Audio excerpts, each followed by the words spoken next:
Welcome to today's video, where we're going to explore a fascinating topic that has sparked curiosity among web developers and designers alike. Have you ever wondered why the marquee element in HTML is named that way? What does it have to do with the flashing lights of a movie theater?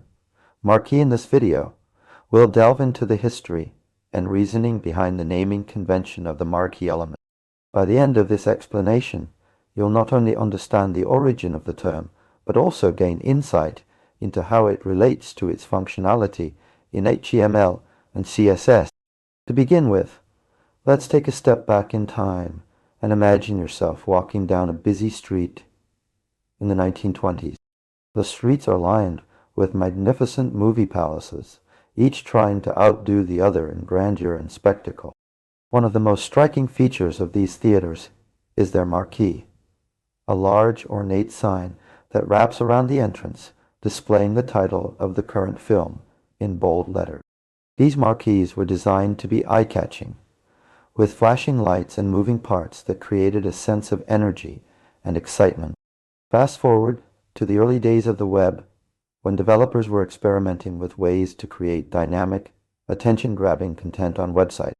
They drew inspiration from those classic movie theater marquees, wanting to replicate their flair for drama and movement on the digital stage. And so, the marquee element was born. In HTML, the marquee element allows you to create scrolling text that moves horizontally or vertically across the screen. It's often used for creating eye-catching headers, scrolling news tickers, or even just adding some visual interest to a web page. But why did the developers choose to name it after those classic movie signs? The reason lies in the similarity between the two. Just as a movie marquee is designed to grab attention and entice passers-by into the theater, the marquee element in HTML is meant to capture the viewer's eye and draw them into the content of the web page.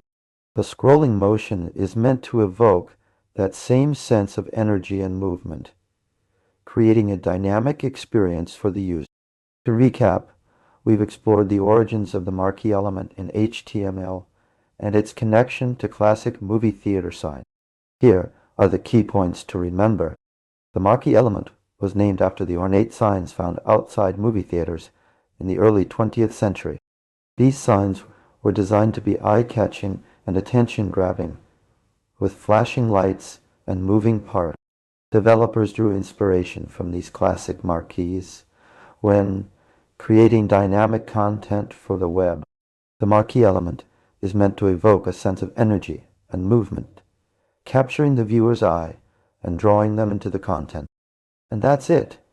Well, I hope you now have a deeper understanding of why the marquee element in HTML is named after those classic movie theater signs. If you have any questions or comments about this topic, please don't hesitate to leave them below.